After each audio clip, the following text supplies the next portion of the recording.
What happens when a duchess, who spent years carefully building a flawless public image, suddenly becomes the internet's favorite punchline? Because that's exactly what just happened to Meghan Markle. For years, she's presented herself as the ultimate survivor, the hard-working actress who became a royal, the woman bold enough to challenge the crown, the global feminist icon fighting for empowerment. But now, all of that is in danger of being overshadowed by a single word.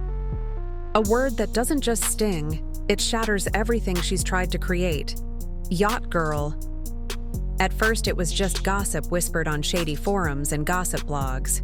But then, it exploded, fueled by viral memes, late-night jokes, and the kind of speculation Meghan's team could never control. And when Jon Stewart, one of comedy's sharpest voices, decided to turn those whispers into a punchline, the narrative changed forever. So, how did a rumor Meghan hoped to bury become the scandal the whole world can't stop laughing at? And why might this be the one controversy she can never escape? For Meghan Markle, image has always been everything. Long before she married into royalty, she understood that success in Hollywood wasn't just about talent, it was about perception. That's why her story has never been just about who she is, but about who she appears to be. At first, she was the underdog, the hardworking actress trying to climb the impossible ladder of fame. She wasn't an A-lister, but she sold herself as the woman who never gave up, the one who pushed through rejection after rejection. Then, when Prince Harry entered the picture, her image transformed almost overnight. Suddenly, she wasn't just Meghan from Suits. She was the royal outsider, the brave new duchess bold enough to take on the world's most famous family. But that wasn't the end of her reinventions. When her time inside the palace grew bitter, Meghan became something else entirely. The victim of a cold institution and a cruel press. Her interviews, speeches, and documentaries carefully framed. Her as a symbol of resilience, empowerment, and independence. A woman wronged, but unbroken. The problem with wearing so many different identities, though, is that eventually the audience starts asking, which version is real? Each reinvention made the last look more like a costume. And when someone builds their brand on control, nothing is more dangerous than doubt. Because once the cracks begin to show, the public doesn't just see a duchess or an activist, they start to see a performance. And for Meghan, those cracks were about to be pried wide open. For years, Meghan's critics have whispered the same question. How did a relatively unknown actress, with a modest role on Suits, suddenly find herself rubbing shoulders with billionaires, producers, and A-list celebrities? Most actresses at her level were fighting for callbacks. Yet Meghan was somehow vacationing in luxury circles usually reserved for Hollywood's elite. That's where the phrase yacht girl started to surface. In the glamorous world of film festivals and Riviera parties, yachts aren't just floating palaces. They're whispered about as networking hubs, exclusive gatherings where money, power, and opportunity collide. But the darker truth, according to industry insiders, is that yacht girl has become shorthand for something far less glamorous. It implies that success wasn't earned through talent or hard work, but through connections made on board. Connections that often come with unspoken expectations. Enter Kirby Summers, an author who didn't just repeat the whispers, she threw fuel on the fire. Summers claimed Meghan's Hollywood climb wasn't as squeaky clean as her PR team wanted people to believe. And unlike anonymous blogs or gossip forums, Summers said it bluntly, without the usual allegedly or possibly. Her message was clear. Meghan wasn't just networking her way into the industry, she was yachting her way in. That kind of accusation is brutal because it doesn't just question someone's past. It undermines their entire present. Meghan had built her brand on empowerment, independence, and resilience. But the Yacht Girl label suggested something else entirely, that her rise was less about strength and more about strategy. And just when Meghan thought she could keep these rumors buried, the internet found a way to bring them roaring back into the spotlight. Meghan Markle has weathered plenty of scandals before. Headlines about family drama, rifts with the royals, even accusations of diva behavior. But those controversies, while damaging, could be spun. She could frame herself as misunderstood, unfairly targeted, or simply the victim of relentless press intrusion. The Yacht Girl rumors are different. They don't just challenge her image, they strike at the very foundation of it. Meghan has spent years branding herself as a symbol of independence, resilience, and empowerment. Every speech she delivers, every podcast she produces, and every interview she gives reinforces that message. She is a self-made woman who carved her own path against impossible odds. But the Yacht Girl label tells a different story. It suggests her success wasn't about breaking barriers, but about playing a role in Hollywood's oldest open secret. It strips away the narrative of empowerment and replaces it with one of opportunism. That's what makes this particular scandal so dangerous. It doesn't matter whether the rumors are true or not. Perception is everything. And in the ruthless world of public opinion, once people start questioning whether your carefully crafted image was ever real, they rarely stop. Which is exactly why Meghan's world was about to collide with a late-night comedian who could turn whispers into cultural punchlines. For years, the Yacht Girl chatter lived on the fringes: gossip blogs, anonymous forums, and the occasional tabloid whisper. Meghan's team could manage that.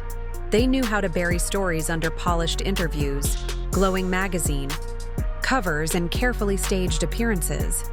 But what no PR strategy could prepare for was Jon Stewart. When Stewart decided to bring up the rumors on his late-night show, he didn't present them like scandal. He framed them as comedy. With one sly grin and a perfectly timed punchline, he painted Meghan as someone living a double life. Polished, duchess by day, opportunistic socialite by night. The audience erupted in laughter, but for Meghan, that laugh was devastating. Because comedy cuts deeper than criticism. A tabloid headline can be denied. A gossip piece can be dismissed. But once a late-night heavyweight turns you into a punchline, the narrative isn't just being reported, it's being performed. And the performance always feels like truth. That's why Stewart's roast was so lethal. He didn't need to prove the rumors. He didn't even need to believe them. All he had to do was make them funny. And in doing so, he transformed speculation into pop culture fact. Overnight, Meghan wasn't just facing rumors. She was facing ridicule. And ridicule is something no duchess, no matter how carefully polished her image, can ever fully erase. If Jon Stewart's roast was the spark, the internet was the wildfire. Within minutes of his segment airing, TikTok editors and Twitter users were faster than any PR team could ever hope to be. Clips of Stewart's punchline were spliced with old paparazzi shots of Meghan on yachts, remixed with dramatic music, and captioned with biting one-liners like, "From yachts to palaces," or "The Duchess and the Yacht." On Twitter, hashtags like "One Yacht Girl Duchess" and "Exposed" exploded into trending topics. Memes followed almost instantly. Meghan's face was photoshopped into Titanic posters, pointing out at sea. She was edited into the Wolf of Wall Street, champagne glass in hand. Even fake Disney trailers appeared online, mocking her as the Princess and the Yacht. And here's the brutal truth. Once the internet laughs, there's no winning. Social media thrives on contradiction, and Meghan's polished speeches about empowerment were suddenly being contrasted with grainy photos and viral captions. The narrative didn't need proof, it only needed punchlines. Supporters tried to defend her, calling Stewart's joke unfair, sexist, or cruel. But their voices were drowned out by the sheer volume of memes and videos spreading at lightning speed. For every article condemning the roast, there were 1,000 TikToks racking up millions of views. In the court of public opinion, laughter is louder than evidence. And by the time Meghan's team even began drafting a response, the damage had already been done. In the early days of their relationship, Prince Harry was Meghan's fiercest protector. He released official palace statements condemning the press, called out racist undertones in coverage, and even took newspapers to court. Back then, he made It clear, attack Meghan and you'd have to deal with him. But when the Yacht Girl scandal erupted, something changed. This time, Harry said nothing. No statements, no lawsuits, no public appearances defending her honor. Just silence. And in the world of public opinion, silence speaks volumes. Behind the scenes, insiders whispered that Harry was torn. If he defended Meghan too aggressively, it would only amplify the rumor, drawing even more attention to Stewart's viral joke. But doing nothing left Meghan to face the ridicule alone. Damned if he did, damned if he didn't. For Meghan, the silence reportedly felt like betrayal. The man who once vowed to shield her from the storm now stood frozen while the internet tore her apart. Every meme, every hashtag, every punchline landed harder because Harry didn't push back. And to the public, that quiet cut deeper than any denial. If the rumors were truly nonsense, wouldn't Harry, the same man who once fought the tabloids head-on, be the first to shut them down? His refusal to step in didn't just leave Meghan exposed. It made people wonder if even he doubted whether this was a battle worth fighting. The irony is cruel. Meghan built her brand on control, but now, the one voice that could have defended her had gone silent. And that silence only made the laughter louder. If the internet was ruthless, Hollywood was even colder. For years, Meghan had been trying to carve out a new identity as a media power player. The podcast host, the Netflix producer, the woman who could command boardrooms and red carpets, alike. But behind closed doors, many insiders had already been skeptical. Executives, producers, and publicists whispered doubts about her credibility, wondering if her influence matched the image she projected. Jon Stewart's roast gave them permission to laugh openly. Suddenly, those quiet doubts didn't have to be hidden. They could be shared, joked about, even celebrated. Industry rivals who once rolled their eyes at Meghan's branding exercises now had proof that the public was rolling their eyes too. And here's the thing about Hollywood. It runs on perception. When your name becomes a punchline, you're no longer seen as powerful. You're seen as risky. A late-night joke doesn't just sting, it sticks. It hovers in the minds of decision-makers, casting shadows over every meeting, every pitch, every project. For Meghan, this was more than a PR problem. It was a professional one. Because once Hollywood stops taking you seriously, opportunities dry up fast. And in that world, regaining credibility is almost impossible. Some scandals fade with time. Headlines are replaced, new stories take over, and public memory moves on. But the Yacht Girl label is different. It doesn't rely on facts, documents, or proof. It relies on suggestion, and suggestion is far harder to erase. Because once that phrase sticks, it rewrites every part of a person's story. Meghan's speeches about empowerment suddenly sound rehearsed, her career milestones look suspicious, and her brand of independence feels like performance. The label plants a seed of doubt, and in the court of public opinion, doubt is deadly. Worse still, the Yacht Girl tag carries a coded meaning in Hollywood. To insiders, it suggests connections weren't earned but traded, opportunities weren't seized but handed out, and success wasn't built but borrowed. For someone who has fought to position herself as self-made and resilient, it's the exact opposite of everything Meghan wants to represent. And that's why this scandal is so brutal. It doesn't just question her past, it reshapes her present. Every new project, every red carpet appearance, every attempt to rebrand herself will now be shadowed by the same smirk, the same whisper. But wasn't she a yacht girl? That's the true power of ridicule.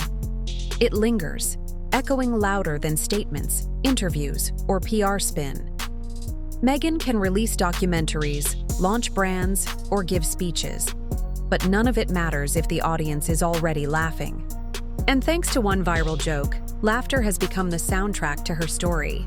Meghan Markle has built her life on controlling the narrative. From actress to duchess, from royal outsider to global icon. But the Yacht Girl scandal is different. This isn't a headline she can deny or a story her PR team can spin. It's a punchline. And once the world starts laughing, the damage is almost impossible to undo. Jon Stewart didn't just tell a joke. He turned years of whispers into cultural memory. With one segment, he reframed Meghan not as a survivor or trailblazer, but as a character in a spectacle the internet can't stop mocking. And in today's world, ridicule is more powerful than any royal title or Hollywood contract. Meghan once believed she could write her own story, but now the story is being written for her, in memes, in hashtags, and in late-night laughter. And the cruelest part? She may never get the pen back.